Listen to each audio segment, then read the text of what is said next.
Assalamualaikum warahmatullahi wabarakatuh. Perkenalkan, nama saya Salsabila Ivana Surya Putri, mahasiswa jurusan akuntansi dari Universitas Mercu Buana. Pada video kali ini, saya akan menjelaskan kepada kalian semua tentang masalah kondisi perekonomian di Indonesia. Jadi kita langsung mulai saja ya videonya. Stay tune. Fokus pembahasan kita kali ini adalah tentang kebijakan pemerintah.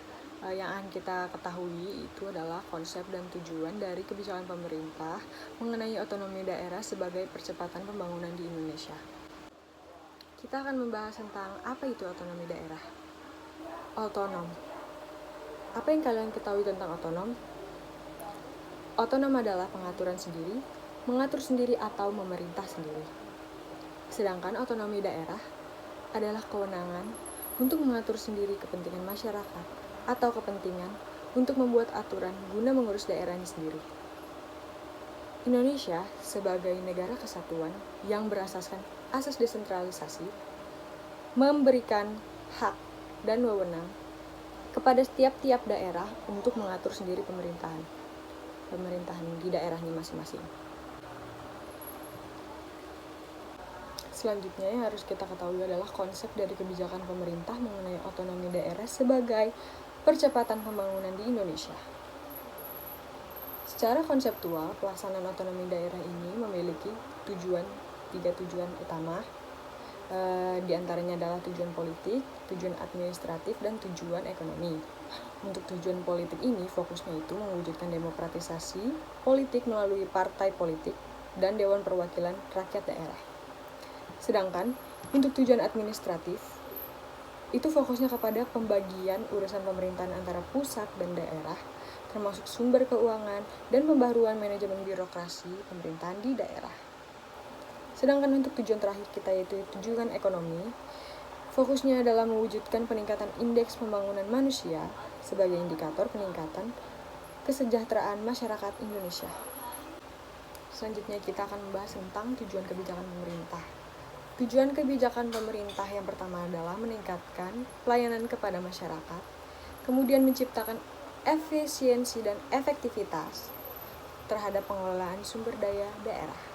Kemudian tujuannya adalah untuk mengetahui tingkat keberhasilan dalam program atau bidang tertentu sehingga suatu daerah bisa menjadi daerah yang otonom, dan mengetahui sejauh mana arah dan sasaran suatu daerah dalam pencapaian menuju daerah yang otonom. Selanjutnya adalah memberdaya dan menciptakan ruang bagi masyarakat untuk ikut berpartisipasi dalam proses pembangunan.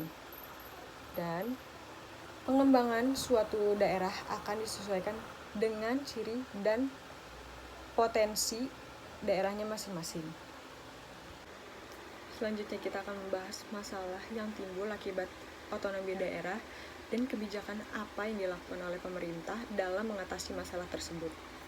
Masalah yang timbul akibat otonomi daerah adalah di mana daerah yang miskin akan lebih terlambat berkembang ketimbang daerah yang lain.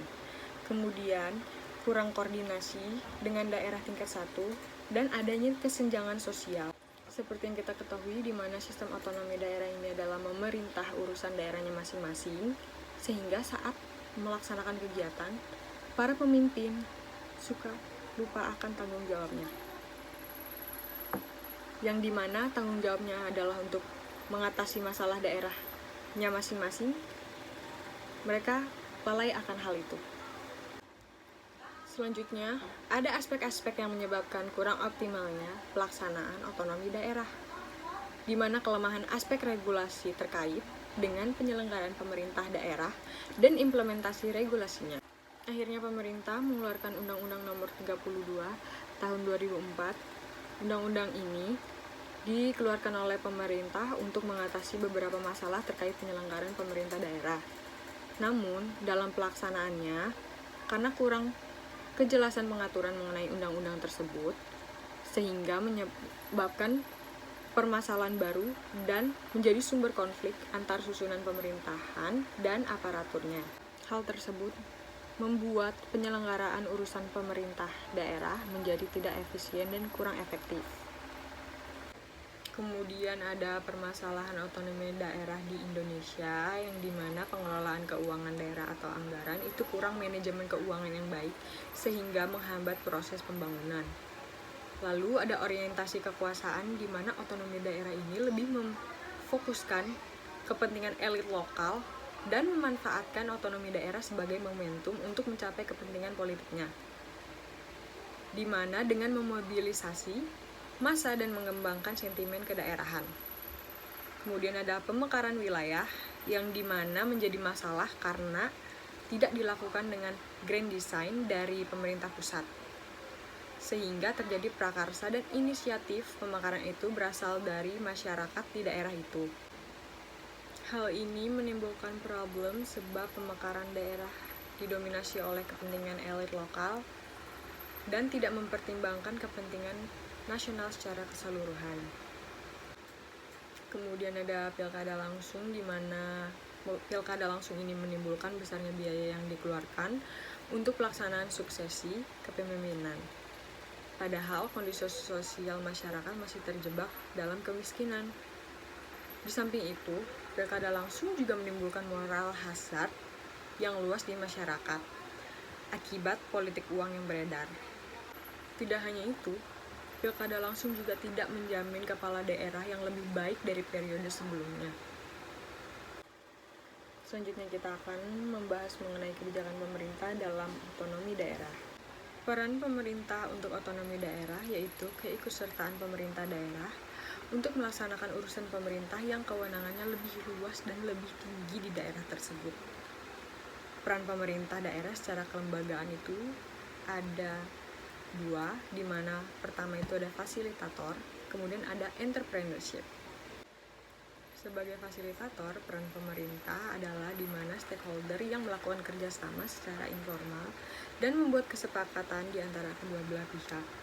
Kemudian kedua belah pihak mengikat perjanjian melalui pemerintah daerah, baik tingkat pertama maupun tingkat kedua, dengan rekomendasi pemerintah pusat.